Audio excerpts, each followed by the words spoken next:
अस्सलाम वालेकुम नाजरीन। ECC के भारत से चीनी दरामद करने के फैसले को अभी 24 घंटे भी नहीं गुजरे थे कि वज़ीर आज़म की ज़ेर सदारत आला सतह के इजलास में इस फैसले को ख़त्म कर दिया गया और ये कहा गया है कि भारत से उस वक़्त तक तिजारत नहीं की जाएगी जब तक मकबूजा कश्मीर में हालात बहाल नहीं होते और वहाँ पे जो कर्फ्यू की सूरत हाल है वो ख़त्म करके कश्मीरी अवाम की ज़िंदगी को मामूल पर नहीं लाया जाता। अगरचे सियासी सतह के ऊपर ये देखा जाए तो फ़ैसला खुशाइंद है, लेकिन ऐसी सूरत हाल में अगर एक दिन फ़ैसला होता है और दूसरे दिन फ़ैसला ख़त्म किया जाता है या कैंसिल किया जाता है तो इससे आलमी सतह के ऊपर और कौमी सतह के ऊपर भी सुबकी दिखाई नज़र आती है, क्योंकि इससे लगता ही है कि शायद वजारतों और प्राइम मिनिस्टर सेक्रेटेरिएट या प्राइम मिनिस्टर ऑफिस के दरमियान जो कोऑर्डिनेशन होनी चाहिए शायद उसका फुकदान है। ये सुबकी क्यों हुई या इस सुबकी से बचने के लिए किन किन इकदामात की ज़रूरत है मुल्की सतह के ऊपर उठाने की और सूबाई सतह पर ऊपर उठाने की, ताकि पाकिस्तान ना सिर्फ अंदरूनी सतह के ऊपर बल्कि आलमी सतह के ऊपर भी इस किस्म की सुबकी से बच सके।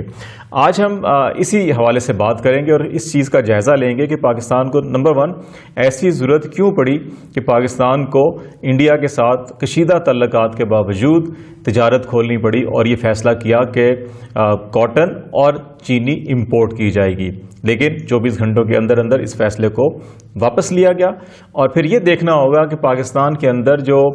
एग्रीकल्चर सेक्टर में ख़ास तौर के ऊपर पॉलिसी साजी के हवाले से क्या खामियां हैं और फिर गवर्नर्स के हवाले से क्या खामियां हैं, जिसके नतीजे में हुकूमतें जो है वो मजबूर हो जाती हैं कि ऐसे फैसले लेती हैं कि जो अवामी सतह के ऊपर इंतहाई नापसंदीदा होते हैं और सियासी सतह के ऊपर भी हुकूमतों के लिए कुछ ज़्यादा खुशगवार साबित नहीं होते और उनको ये फैसले वापस लेने पड़ते हैं। अगर हम इन दोनों चीज़ों का जायज़ा लें, बिलखसूस जो चीनी और कॉटन के हवाले से जो इंडिया से इंपोर्ट करने की इजाज़त दी गई थी, तो चीनी के अंदर तो हमें शुगर माफिया और सट्टा माफिया नज़र आता है। जो पाकिस्तान में इस वक्त तकरीबन 1 लाख सरप्लस चीनी मौजूद है। पाकिस्तान के अंदर चीनी की कमी नहीं है, लेकिन एक मसनूई किल्लत पैदा की गई है। इसमें ज़ख़ीरा अंदोज़ी का एलिमेंट भी शामिल है और इसके साथ साथ जो कराची के अंदर सिर्फ 37 सट्टा माफिया जो है सरगर्म है, जो कीमतों के ऊपर उतार चढ़ाव का काम को देख रहे हैं और कहा जा रहा है कि 20 रुपये किलो तक चीनी की कीमत में मसनूई इजाफा किया गया। इसके अलावा तकरीबन 40 ग्रुप हैं जो शुगर माफिया जिसको कहा जा रहा है और इसके अंदर जो लोग मुलव्वस हैं उनके तकरीबन 110 अरब रुपए के अकाउंट्स FIA ने रिसेंटली मुंजमद किए हैं और 8 ग्रुप्स ऐसे हैं जिनको नोटिस जारी किए गए कि उनके जो स्टॉक और मनी लॉन्ड्रिंग के हवाले से उनके ऊपर इल्ज़ामात हैं और इसमें तमाम बड़ी सियासी जमातों के जो कायदीन हैं उनकी शुगर मिलें और उनके ग्रुप शामिल हैं। इसके अंदर पाकिस्तान तहरीक इंसाफ का अपने जो जहांगीर तरीन जो बैकबोन थे PTI के और बड़ी फाइनेंशियल सपोर्ट करते रहे इमरान खान और अपनी जमात को और हुकूमत साजी में बड़ा अहम किरदार था, उनको नोटिस जारी हो चुके हैं। इनके अलावा चौधरी शुगर मिल है, ये रमज़ान शुगर मिल है, ये सारी मियाँ शरीफ बरादरान की शुगर मिले हैं। इसमें सिंध के अंदर भी जो शुगर मिले हैं उनके अंदर भी पीस पार्टी की क़यादत के शेयर्स और उनके मामलात हैं, उनको नोटिस जारी किए जा चुके हैं। दूसरी तरफ कॉटन का मामला देखें तो इसमें भी पाकिस्तान उन ज़रई ममालिक में शामिल है जिसकी मईशत का इन्हिसार जो है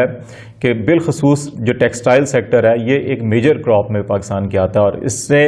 न सिर्फ कपास हासिल की जाती है और कभी पाकिस्तान एक्सपोर्ट भी करता था कॉटन को, लेकिन अभी सूरत हाल ये है कि पाकिस्तान में 2 बड़े अहम मसाइल पैदा हुए हैं कॉटन के मैदान में। एक तो ये हुआ कि जो आला अच्छी अक़साम के बीज थे उनकी कमी महसूस की जा रही है, पाकिस्तान के अंदर जो रिसर्च है उसका फुकदान है। दूसरी बात यह है कि पाकिस्तान में जो काश्त का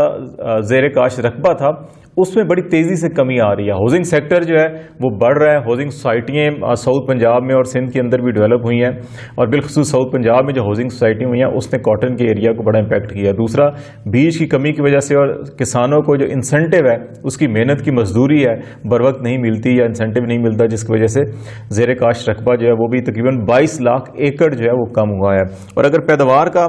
हम देखें तो पिछले साल पाकिस्तान में कोई 55,70,000 बेल्स की प्रोडक्शन हुई थी कॉटन की, जो इस साल कम हुई है और तकरीबन इसमें 35% इसमें कमी हुई है ये बताया जा रहा है। और सिंध में ये तकरीबन 38.5% और पंजाब में 31.5% इसमें कमी हुई है। तो ये जो मामलात हैं اس کو بھی دیکھنا ہوگا، اور یہ صرف وفاقی حکومت نہیں بلکہ پنجاب اور سندھ دونوں کی جو صوبائی حکومتیں ہیں ان کی بھی ذمہ داری ہے کہ وہ اپنی پالیسی سازی کے اندر دیکھیں کہ ایسے کون سے عوامل ہیں جس کی وجہ سے ہماری اتنی جو کیش کراپ ہے وہ نہ صرف متاثر ہو رہی ہے بلکہ پاکستان کا جو ٹیکسٹائل سیکٹر ہے جو ایکسپورٹ کے اندر بڑا ریزنیبل اس کی کنٹریبیوشن ہے، اور اس وقت بھی کرونا کی صورتحال کے باوجود پاکستان کی جو ٹیکسٹائل سیکٹر کی گروتھ ہے وہ تقریباً 8% کے قریب ہے انڈسٹریل سیکٹر کے اندر. تو اتنی جو کنٹریبیوشن پاکستان کی ایکسپورٹ کے اندر جو زر مبادلہ کے ذخائر میں جو اضافہ ہوتا ہے یا تجارتی بیلنس کو بہتر بنانے میں ٹیکسٹائل سیکٹر بڑا اہم کردار ادا کرتا ہے، تو اس کو جو خام مال ہے اس کی بھی کمی ہو رہی ہے، جس کی وجہ سے پاکستان کی جو تجارت ہے، ایکسپورٹ ارننگ ہے، اس کے اوپر بڑا نیگیٹو امپیکٹ پڑ سکتا ہے. تو ٹھیک ہے، بہت اچھا فیصلہ ہے کہ آپ ان حالات میں انڈیا کے ساتھ تجارت نہیں کرتے، ان سے چینی بھی امپورٹ نہیں کرتے، کاٹن یارن بھی امپورٹ نہ کریں، لیکن جو آپ کی ضرورت ہے کاٹن کی، آپ کی ٹیکسٹائل سیکٹر کی، اس کو پورا کرنے کے لیے مقامی سطح پر کیا کیا جانا ہے، بیج کو کیسے بہتر بنانا ہے، زیر کاشت رقبے کو کیسے بڑھانا ہے، اور پھر معیاری کاٹن پروڈیوس کر کے اس کی ویلیو ایڈیشن کیسے کرنی ہے اور پھر ایکسپورٹ کیسے کرنا ہے، اس کے اوپر ٹیکسٹائل منسٹری، کامرس منسٹری اور صوبائی جو محکمے ہیں ان کو مل کر کام کرنا ہوگا. دوسری طرف جو شوگر مافیا ہے اس کو ٹیکل کرنے کے لیے بڑی اشد ضرورت ہے کہ جو صوبائی مشینری ہے، بالخصوص جو ڈسٹرکٹ لیول کے اوپر انتظامیہ ہے، پولیس ہے اور جو ڈسٹرکٹ گورنمنٹس ہیں، ان کو بڑا فعال کردار ادا کرنا ہوگا. یہ مہنگائی کے حوالے سے یا ہورڈنگ کے حوالے سے عموماً جو ہے سارا کا سارا دباؤ وفاق کے اوپر ڈالا جاتا ہے، لیکن یہ بنیادی ذمہ داری صوبوں کی ہوتی ہے، صوبائی حکومتوں کی ہوتی ہے اور ضلعی حکومتوں کی ہوتی ہے اور ضلعی انتظامیہ کی ہوتی ہے کہ وہ جو سپلائی چین ہے اس کو یقینی بنائیں اور قیمتوں کا استحکام مارکیٹ میں ہونا چاہیے. وفاقی سطح کے اوپر تو جو مانیٹری پالیسی ہے یا پیٹرولیم پرائسز اور اس قسم کی جو چیزیں ان کا امپیکٹ ڈلتا ہے، لیکن باقی تمام کی جو معاملات ہیں وہ صوبے اور ضلع کی سطح کے اوپر نپٹائے جاتے ہیں، جس کے اوپر توجہ بالکل نہیں دی جاتی اور تمام صوبے یہ ذمہ داری وفاق کے اوپر ڈال دیتے ہیں، لیکن یہ بنیادی ذمہ داری بھی صوبوں کی ہوتی ہے. تو ان کو بھی دیکھنا ہوگا کہ ضلعی مشینری کو کیسے افیکٹو بنایا جا سکتا ہے، اس کے ساتھ ساتھ جو ضلعی انتظامیہ ہے اس کو کیسے مؤثر کردار ادا کرنا ہے، اور سپلائی چین میں جہاں جہاں پہ چین ٹوٹ رہی ہے، جہاں ذخیرہ اندوزی ہو رہی ہے، اس کے خلاف کیسے کریک ڈاؤن ہوتا ہے. ابھی گورنمنٹ نے فیصلے تو کیے ہیں لیکن رمضان سے پہلے عملی طور کے اوپر اقدامات کرنے ہوں گے، ورنہ رمضان کی آمد کے بعد یہ شوگر کرائسس جو ہے یہ کافی شدید ہو سکتا ہے اور بہت منفی امپیکٹ گورنمنٹ کے اوپر اور اس کی گورننس کے اوپر ڈال سکتا ہے. تو اس کو بھی ایڈریس کرنا ہوگا.